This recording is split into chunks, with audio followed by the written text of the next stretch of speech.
දරුවනේ අද අපි සාකච්ඡා කරන්න යන්නේ බස්නාහිර පළාත් අධ්‍යාපන දෙපාර්තමේන්තුවේ පළමුවන වාර විභාගය 2019 අවුරුද්දේදී පවත්වපු.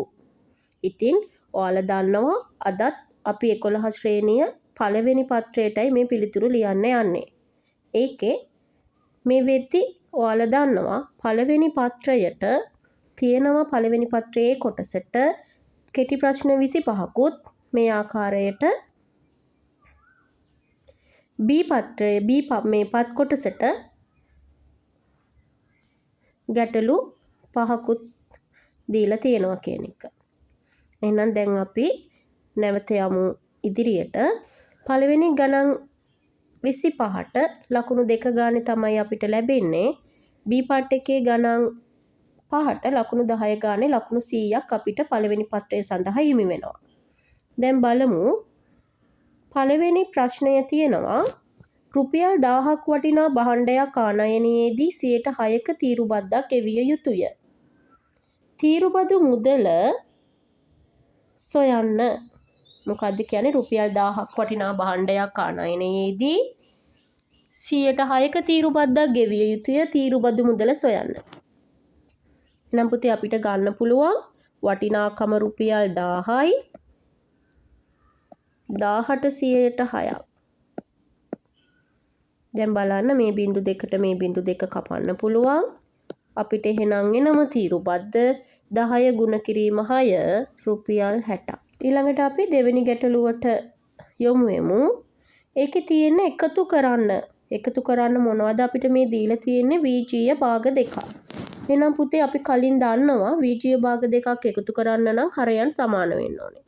දැන් අපේ එක භාගයක තියෙනවා 1යට 3යි x අනිත් එකේ තියෙනවා 1යට x. එහෙනම් හරිය සමාන කරද්දි මේකේ 3යි x දෙන්නගේම x පද තියෙන නිසා මෙයාගේ 3 විතරයි වැඩිපුර තියෙන්නේ. එහෙනම් අපිට පුළුවන් මේ පදේ ගුණ කරන්න 3. 3ෙන් ගුණ කරා අපිට මෙතන එනවා 1යට 3යි x මෙතන එනවා 3යට 3යි x.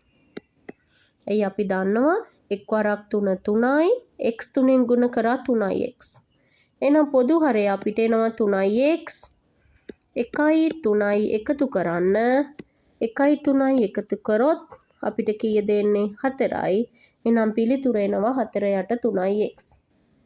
නැවතත් බලන්න හරයන් සමාන කර ගන්න ඕනේ විජීය භාග එකතු කිරීමේදී හෝ අඩු කිරීමේදී. පළමුව අපි බලනවා හරයේ තියෙන පද මොනවද? මෙයාගේ 3යි x මෙයාගේ x විතරයි ඉන්නේ. එහෙනම් එයා 3ෙන් ගුණ කරන්න ඕනේ. එහෙනම් තුල්ල භාගානුව උඩත් 3ෙන් ගුණ කරන්න ඕනේ. අපිට එනවා 1 වරක් 3 3යි x 3ෙන් ගුණ කරා 3යි x පොදු හරය 3යි x 1 ධන 3යි x එහෙනම් 1යි 3යි 4 නිසා 4යට 3යි x කියන විදිහට අපිට පිළිතුරු ලබා ගන්න පුළුවන්. හරි දරුවනේ. එහෙනම් අපි නැවත යමු තුන්වෙනි ගැටලුවට. තුන්වෙනි ගැටලුවේ ඔයාලට දීලා තියෙන්නේ දර්ශක ආකාරයෙන් දක්වන්න.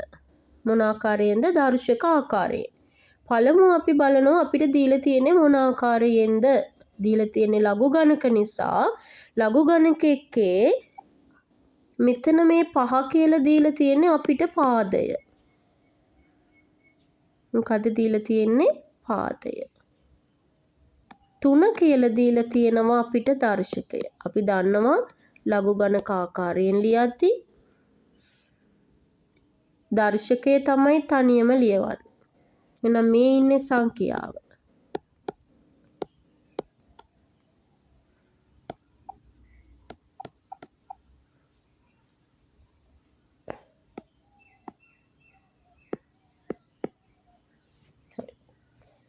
එහෙනම් පුතේ ඔයාලා දන්නවා දර්ශක ආකාරයෙන් ලියද්දී පාදය තමයි අපි ලොකුවෙන්ම ලියන්න ඕනේ. එහෙනම් මේකේ පාදය 5යි. දර්ශකය පාදයේ උඩින් ලියන්න ඕනේ පොඩියට. 5 3 සමාන වෙනවා කීයටද? 125ට. නැවතත් බලන්න පාදය දීලා තියෙන්නේ අපිට 5. එහෙනම් දර්ශක ආකාරයෙන් ලියද්දී විශාලව ලියන්නේ පාදය. පාදයේ උඩින් ලියන්න ඕනේ දර්ශකය. එයා සමාන වෙනවා කීයටද? 125. 125 කියන්නේ සංඛ්‍යාවට. ඒ ආකාරයට අපිට දර්ශකාකාරයෙන් දුන්නොත් ලඝු ගණකාකාරයෙන් ලියන්න පුළුවන්. අපි ඊළඟට යමු 4 වෙනි ගැටලුවට. රූපයේ දැක්වෙන ABC හා PQR ත්‍රිකෝණ දෙක අංග සම වේ. දී ඇති තොරතුරු ඇසුරෙන් x සහ y හි අගයන් සොයන්න. පුතේ අපි ඉගෙනගෙන තියෙනවා ත්‍රිකෝණ දෙකක් අංග සම වන අවස්ථා 4ක් තියෙනවා. මොනවාද අවස්ථා 4? පාකෝපා තියෙනවා, කෝකෝපා තියෙනවා, පාපාපා තියෙනවා, කර්ණපා තියෙනවා. නැවතත් බලන්න. පාපාපා තියෙනවා, පාකෝපා තියෙනවා, කර්ණපා තියෙනවා, කෝකෝපා තියෙනවා. ඔන්න අවස්ථා 4. මේ අවස්ථා 4ෙන් දැන් අපි බලන්න ඕනේ අපිට කියන්නේ ABC ත්‍රිකෝණයයි PQR ත්‍රිකෝණයයි දෙකම අංග සම වෙලා කියලා. අංග සම වෙලා තියෙන එකේ දැන් බලන්න පුතේ දැන් මේකේ මේ ඉන්න පාද දෙක මැද්දේ තමයි මේ 60 කියන කෝණය තියෙන්නේ. එහෙනම් දැන් බලන්න මේ පාද දෙක මැද්දේ මොකද්ද එන්න ඕනේ? අංග සමයි නම් අපි දන්නවා මේ ඉන්න එක්කෙනා 60ක් නම් මේ රේඛාවයි මේ ඩබල් ඉරි අතරයි තියෙන කෝණය 60ක් නම් ඒ විදිහටම මේකෙත් x ලාගේ කීයක් වෙන්න ඕනේද? එහෙනම් අංශක 60ක් වෙන්න ඕනේ. අංශක 60යි.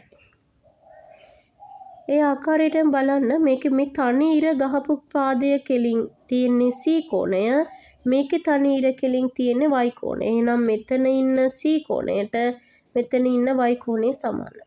අපි දන්නවා ත්‍රිකෝණයක අභ්‍යන්තර කෝණවල ඓක්‍ය අංශක 180ක් නිසා මෙතන 60යි 70යි 130ක් යනවා. එහෙනම් මෙතනට එනවා 50. C කෝණයේ අංශක 50යි කියන්නේ අංග සම නිසා y කෝණයත් අංශක 50ක් එනවා.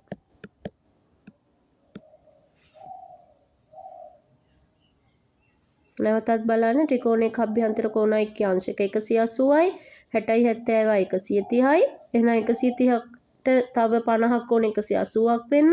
එහෙනම් C කෝණයේ අංශක 50යි කියලා කියන්නේ y කෝණයත් අංශක 50යි. ඒ විදිහට අපිට 4 වෙනි එකට පිළිතුරු x විදිහට අංශක 60ත් y විදිහට අංශක 50ත් ලබා ගන්න පුළුවන්.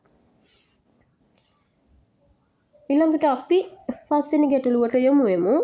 අපිට කියනවා තත්පරයට මීටර 16ක ඒකාකාර වේගයෙන් ගමන් කරන බස් රථයක් තත්පර 3ක් තුල ගමන් කරන දුර සොයන්න. එහෙනම් බලන්න තත්පරයකට මීටර 16ක්. මේකේ තේරුම තමයි එක තත්පරයකදී 16යි මීටර ගමන් කරනවා. අපෙන් අහන්නේ තත්පර 3කදී. එහෙනම් පුතේ අපි දන්නවා එකකට 16ක් නම් 3කට හොයාගන්න පුළුවන් අපිට 16 ගුණ කරමු අපි 3ෙන්. 16 3න් ගුණ කරපුවාම අපිට එනවා කීයද? 48යි. මොනවද? මීටර. එහෙනම් තත්පර 3ක් තුල ගමන් කරන දුර කීයද? මීටර 48යි.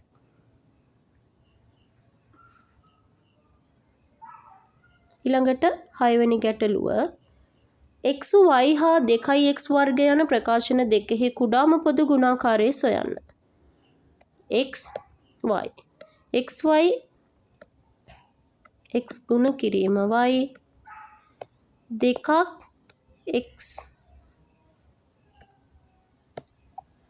වර්ග දෙකක් x වර්ග කියන්නේ දෙක ගුණ කිරීම x ගුණ කිරීම x. මේකෙන් අපිට ගන්න පුළුවන් දෙකටම පොදුයි x කියන පදය. අපිට x කියන පදේ එහෙම ලියා ගන්න පුළුවන්. x කියන පදේ මේ විදිහට ලියාගෙන අපි අනිත් ඒවා තනි තනියම මේ ආකාරයට රවුන්ඩ් කරගන්න. පොදු අය මුලින් රවුන්ඩ් කරගන්නවා, අනිත් අය වෙන වෙනම රවුන්ඩ් කරගන්න. පුතේ අපිට කියන්නේ කූපෝගු හොයන්න කියලා. එහෙනම් කූපෝගු කියන්නේ කූපෝගු සමාන වෙනවා x ගුණ කිරීම 2 ගුණ කිරීම y ගුණ කිරීම x. ඔයාලට පේනවා ඇති මේ රතු පාටින් මම මාක් කරපු එක පොදු එක එකපාරක් ලියාගත්ත x කියලා. ඊළඟට මම මේ කහ පාටින් ලියපු ඒවා වෙනම ලියාගත්තා. එහෙනම් දැන් අපිට ලියන්න පුළුවන් 2යි x ඒව 2කුයි y ඒව 1කුයි තියෙනවා කියලා. එහෙනම් කුඩා පොදු ගුණාකාරය අපිට ගන්න පුළුවන් 2x වර්ග y කියන විදිහට ගන්න පුළුවන්.